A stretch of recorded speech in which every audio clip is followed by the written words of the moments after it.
¿Qué tal? ¿Cómo están? Qué gusto nuevamente tomar este tiempo para estudiar la palabra de Dios. Continuamos con nuestro estudio Siempre Triunfante. El día de hoy estaremos haciendo una pequeña comparación entre lo que es ser salvo y entre lo que es ser santo. Porque no es lo mismo ser salvo y tener una vida de constante victoria sobre lo que es el mundo, la carne y el diablo.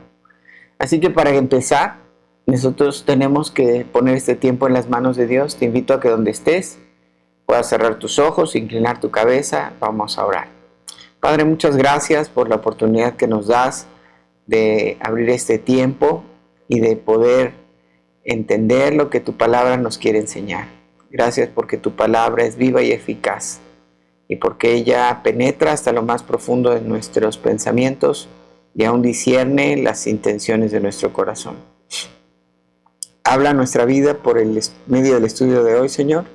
Te lo rogamos en el nombre de Cristo Jesús. Amén. Muy bien, mencionábamos entonces que no es lo mismo ser salvo a ser santo. Vamos a verlo con la base bíblica para que podamos tener un poquito más de claridad en relación a esto. Menciono esto porque la mayoría de las personas piensa que una vez que alguien recibe a Cristo ya es todo, o sus esfuerzos están puestos hacia eso. Y escuchamos gente que dice, bueno, con que reciba a Cristo ya, ¿verdad? Ya la hizo, ya pasó al otro lado. Pero en realidad no es lo mismo.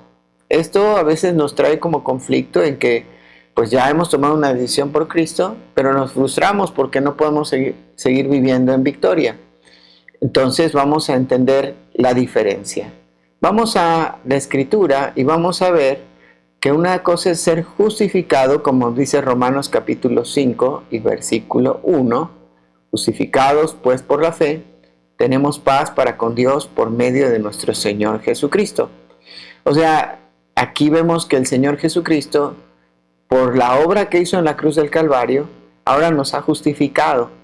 Y ya nosotros no somos declarados culpables del delito que hemos cometido o del pecado que hemos cometido delante de Dios. Ahora, otra cosa es ser entonces santificado o vivir libres del pecado y tener como fruto la santificación. Fíjate lo que nos dice Romanos en el capítulo 6 y versículo 22. Mas ahora que habéis sido libertados del pecado y hechos siervos de Dios, tenéis por vuestro fruto la santificación y como fin la vida eterna. Así que cuando nosotros entendemos que hemos muerto con Cristo al pecado y que ahora vivimos para una vida nueva y vivimos para agradarle a Él y vivimos en Él, entonces como fruto o resultado, como un proceso normal, vendrá la santificación. Y eso es un proceso, pero también es algo progresivo. Vamos a ir entendiendo algunos aspectos importantes. Para ser más que vencedores, como dice Romanos capítulo 8 y versículo 37, debemos de enfrentar una vida completa en Cristo a través de identificarnos con Él. O sea, tenemos que realmente identificarnos completamente con Cristo y entonces experimentaremos esa vida como más que vencedores. Pero debemos identificarnos en su muerte y en su resurrección. ¿Cómo es entonces que podemos llegar a esta identificación? ¿Cuál es el precio que nosotros debemos de pagar para identificarnos con Cristo? Bueno, el precio y la forma en la cual nosotros podemos llegar a identificarnos con Él es a través de la obediencia. La obediencia, hasta cierto sentido, no nos cuesta nada, pero finalmente también nos cuesta todo. Ahora, ¿por qué hablamos de que no nos cuesta nada? Porque aquí es donde interviene la gracia de Dios. Y la gracia es un regalo, pero también nos cuesta todo porque implica una entrega. Vamos a ver algunos textos en la Escritura que nos van a dar claridad en relación a esto.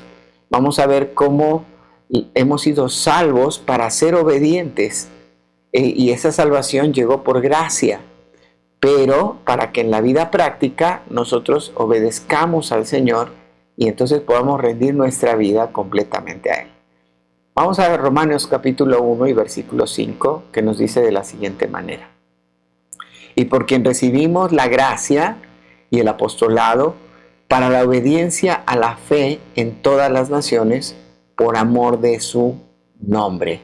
Y me encanta la parte que dice, está hablando aquí el apóstol Pablo y explicando a los hermanos en Roma lo que él ha vivido y la autoridad que ha recibido a través de la salvación que obtuvo en Cristo, y dice que él ha recibido la gracia y el apostolado, la tarea que el Señor le entregó, para la obediencia a la fe en todas las naciones por amor de su nombre.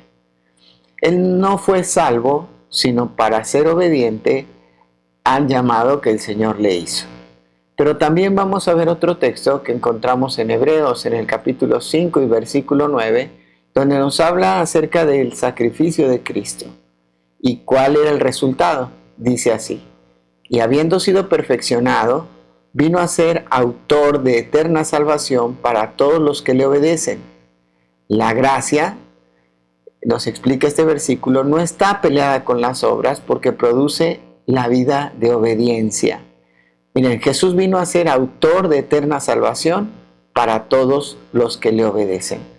La obediencia es la manera práctica de mostrar que hemos creído en la gracia de Dios.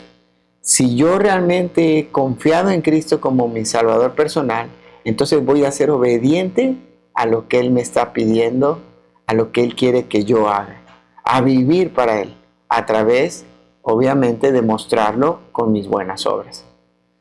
En 2 Corintios capítulo 10 y versículo 5, encontramos que debemos de obedecer al Señor aún en nuestros pensamientos. El apóstol Pablo en ese texto nos habla de la importancia de derribar toda altivez que se levanta contra el conocimiento de Dios y llevar cautivo todo pensamiento a la obediencia a Cristo. O sea, es algo integral, algo que completa, o tiene que ser de manera completa desde nuestros pensamientos, llevarlos cautivos a Cristo.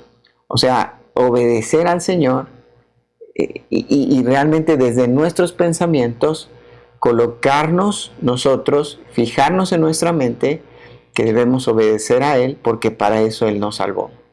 La mayoría de nosotros creemos que una de las declaraciones más importantes que el apóstol Pablo ha hecho en la Escritura y que generalmente la estamos hablando y compartiendo, que marca o muestra una vida de victoria, es Filipenses 3:14, que dice: todo lo puedo en Cristo que me fortalece. Y utilizamos ese versículo para todo. Aunque el contexto del texto está hablando acerca de que el apóstol Pablo había aprendido a vivir en cualquier circunstancia económica en la cual se presentara, y él está agradeciendo a Dios la ofrenda que los hermanos en Filipos le habían enviado. Aquí el apóstol nos muestra que el Señor le había mostrado o le había enseñado a contentarse cual fuera su situación. Él había aprendido así, él había desarrollado el poder de vivir tanto en escasez como el poder vivir en abundancia.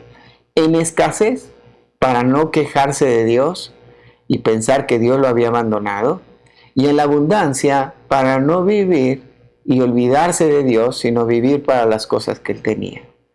Ahora, por eso es importante, para entender este texto y entender esta verdad de Pablo, y que esto no era lo más importante para él, y entender que Pablo pudo lograr tener victoria frente a estas dos situaciones, tendríamos que regresar a Hechos capítulo 9, del versículo 1 en adelante, vamos a ver la historia de la conversión del apóstol Pablo.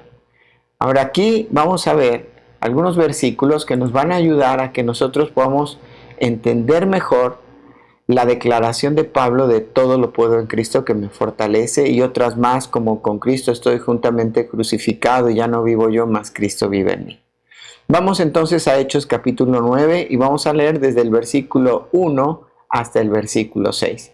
Dice así la palabra de Dios: Saulo, Respirando una amenaza sin muerte contra los discípulos del Señor, vino al sumo sacerdote y le pidió cartas para las sinagogas de Damasco, a fin de que, si hallase algunos hombres o mujeres de este camino, los trajese presos a Jerusalén. Mas yendo por el camino, aconteció que al llegar cerca de Damasco, repentinamente le rodeó un resplandor de luz del cielo. Y cayendo en tierra, oyó una voz que le decía: Saulo, Saulo, ¿por qué me persigues? Él dijo: ¿Quién eres, Señor? Y le dijo: Yo soy Jesús, a quien tú persigues.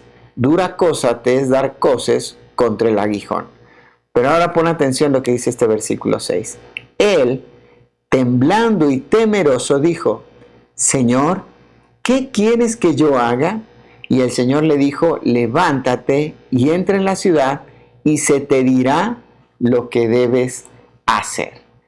Aquí encontramos entonces el momento de la conversión del apóstol Pablo, pero encontramos en esta escena del versículo 6 algo muy interesante. Vemos que Jesús se le presenta en el versículo 5 y le dice que Él es Jesús a quien Saulo persigue. Pero después vemos cómo Él está tembloroso porque pudo de alguna manera escuchar al Señor, la voz del Señor, y Él fue quebrantado en ese momento.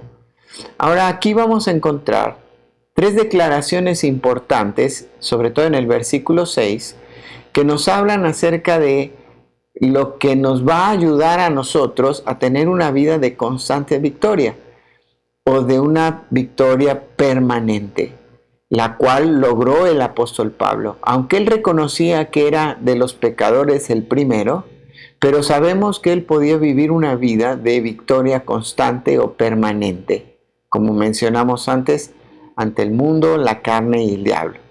Entonces vamos a analizar este versículo 6 y vamos a ver la pregunta nuevamente. El apóstol Pablo o Saulo en ese momento declara lo siguiente: Señor. Ahora, a través de esa declaración Señor, podemos ver cómo Saulo está reconociendo quién es Jesús. Él reconocía que Jesús es Dios mismo y está mencionándole aquí como Señor, el dueño de todo. Está hablando acerca de que Él es el dueño, Él es el patrón, es el jefe, digámoslo así.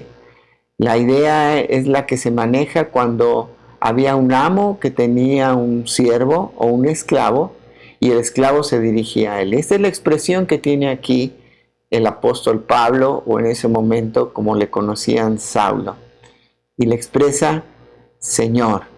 Ahora es el reconocimiento de quién era Jesús, el mismo Hijo de Dios. Dios mismo, con todas sus cualidades y con todas sus características, estaba presente ahí delante del apóstol Pablo. Pero en segundo lugar vamos a ver que él renuncia a sí mismo. A través de la pregunta que él expresa: Señor, ¿qué quieres que yo haga?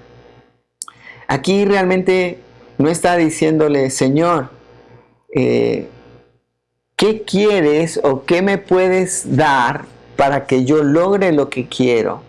No, está renunciando a sí mismo y está diciendo: Señor, ¿qué quieres que yo haga? Ese yo ya no tiene un propósito, ya no tiene un sentido, ya no tiene un objetivo. Ahora ha renunciado a todo lo que Él es. Es lo que después vemos ya de una forma un poquito más clara cuando dice: con Cristo estoy juntamente crucificado y ya no vivo yo. Ahora aquí vemos cómo desde el inicio en su conversión, Saulo renuncia a sí mismo. Entonces lo que nosotros también debemos de hacer es renunciar a nosotros mismos. Saber que lo que nosotros deseamos no es lo mejor, ni es lo que Dios desea para nosotros. Que no es en nuestras fuerzas, no es en nuestra capacidad. Es renunciar realmente a todo lo que yo soy, todo lo que yo tengo y todo lo que espero ser.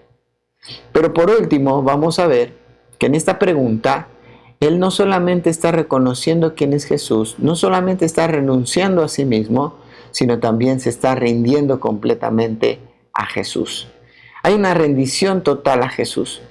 Está en un momento en el cual dice, Señor, yo no puedo más. Aquí estoy delante de ti y me rindo. Es como las luchas que se practicaban en la antigüedad y que tal vez el día de hoy, cuando una persona somete a otra y llega el momento en el cual tal vez en las luchas en el tiempo de hoy le cuentan hasta 3 y si logró someter a la persona, entonces es vencedor. Aquí la idea es que nosotros tenemos que realmente permitir o ponernos en sometimiento delante del Señor. Eso es lo que nos explica la palabra rendirme o rendición. Cuando yo me rindo al Señor, me estoy colocando bajo su poder, me estoy sometiendo bajo su autoridad. El Señor había sometido a Saulo, un hombre orgulloso, un hombre religioso. Ahora en su encuentro personal con él había caído a tierra y él había quedado rendido delante del Señor. Y creo que este es el punto a donde nosotros hoy debemos de llegar. En estos 3 aspectos que vemos el día de hoy, tenemos que analizar si realmente estamos reconociendo a Cristo como lo que Él es, el Hijo de Dios. Tal vez ya le has reconocido como tu Salvador personal, pero no has reconocido que Él tiene el poder y la capacidad para solucionar tu vida y para darte esa vida abundante que Él te ha prometido.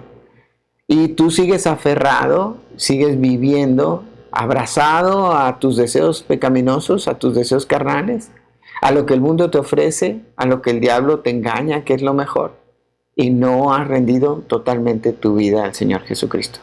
No hay una renuncia a tus deseos. Y obviamente no había una rendición a lo que Él quiere. Tú sigues luchando con tus propias fuerzas y el Señor te quiere someter, pero tú no te dejas.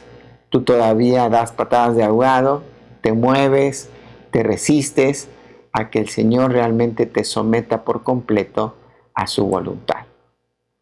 Ahora, si aún estás aferrado a un poco de mundanalidad, entonces no podrás entender de forma total lo que el apóstol Pablo nos dice en 2 Corintios capítulo 2 y versículo 14, que es de alguna manera el versículo que hemos tomado un poco como lema en estos estudios, y que dice de la siguiente manera: mas a Dios gracias, el cual nos lleva siempre en triunfo en Cristo Jesús, por medio de nosotros manifiesta en todo lugar el olor de su conocimiento. Entonces, en resumen, tenemos que concluir lo siguiente: la victoria es una sumisión absoluta, es día a día y momento a momento en obediencia a Cristo, con la disposición de ser nada para que Él sea todo. Lo vuelvo a repetir. La victoria es una sumisión absoluta, una rendición absoluta, día a día y momento a momento en obediencia a Cristo, con la disposición de ser nada para que Él sea todo. Ahora, ¿cómo me doy cuenta de que yo realmente me he rendido totalmente a Cristo? Bueno, hay un par de cosas que te quiero mencionar. En primer lugar, si Jesús es todo lo que tienes, entonces tienes todo lo que necesitas. Pero si tú tienes otras cosas aparte de Jesús en tu vida, o sientes que necesitas más cosas en tu vida, es porque entonces Jesús no es todo. Vuelvo a repetir. Si Jesús es todo lo que tienes, entonces tienes todo lo que necesitas. Espero que esta frase te haga pensar si realmente Jesús es todo en tu vida. Así como el salmista en el Salmo 73 y versículo 25 nos expresaba de la siguiente manera: ¿a quién tengo yo en los cielos sino a ti? Y fuera de ti nada deseo en la tierra. Qué hermoso versículo, ¿no es así? Que nos muestra que para el salmista Dios era todo en su vida, por lo tanto no necesitaba nada de este mundo. Yo puedo darme cuenta si Jesús es todo para mí, si realmente yo encuentro todo en Él. Si no necesito nada de lo que este mundo me ofrece. Pero si sigo necesitando de lo que el mundo me ofrece, entonces Jesús no es todo para mí. Yo necesito ser nada para que sea todo. Juan el Bautista dijo, es necesario que yo mengüe para que Él crezca.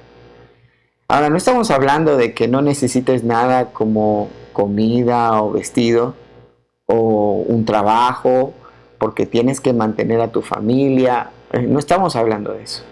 Estamos hablando de aquellas cosas que pueden traer satisfacción o placer a tu vida fuera de lo que es la persona de Cristo. Si tú crees que necesitas a alguien o algo para realmente completar tu vida, algo o alguien que no sea Cristo, entonces no te has rendido totalmente a Jesús. ¿Qué estás esperando para rendirte a Jesús? Yo creo que este es un tiempo en el cual nosotros podemos tomar una decisión como ese y decir, basta, Señor, basta ya de vivir bajo mis propios deseos. Hoy quiero vivir una vida de victoria y hoy entiendo que no hay victoria si no hay obediencia. Que la pregunta cada día en tu vida sea, Señor, ¿qué quieres que yo haga? Y no sea, Señor, ¿qué vas a hacer para mí? O Señor, ¿qué vas a hacer para que yo sea feliz? Él ya hizo todo. Ahora tú tienes que preguntarle a Él, Señor, ¿qué quieres que yo haga en todo momento de tu vida? Vamos a terminar con una oración. Padre, muchas gracias por la oportunidad que nos das de tomar este tiempo y meditar en tu palabra. Gracias, Dios, porque hoy hemos entendido que la victoria es igual a la obediencia. Y Señor, si yo no estoy dispuesto a obedecerte a ti de una forma total y completa, renunciando a lo que yo soy y rindiéndome delante de ti, sometiéndome a tu voluntad, Señor, si no lo he entendido, ayúdame a entenderlo. Señor, si ya lo ha entendido alguien, yo te ruego que pueda hoy tomar esta decisión de decir, Señor, aquí está mi vida. Hoy me rindo delante de ti, renuncio a lo que yo soy y yo quiero vivir como Cristo quiere que yo viva. Quiero obedecer a Jesús de manera total y completa. Ya no quiero vivir para mí. Ya no quiero tener ningún clavo en la pared donde el diablo cuelgue sus cosas. Ya no quiero, Señor, estar viviendo de acuerdo a mi propia voluntad. Quiero hacer la tuya. Señor, hoy dejamos este día en tus manos y te rogamos que tú sigas transformándonos. Que sigas, Señor, ayudándonos a identificarnos con Cristo en su muerte al pecado y en una resurrección para una vida nueva en santificación. Obra en nosotros, Señor, te lo pedimos en el precioso nombre de Cristo Jesús. Amén. Muy bien, qué bueno que pudieron estar con nosotros. Muchas gracias, Dios te bendiga y nos vemos pronto.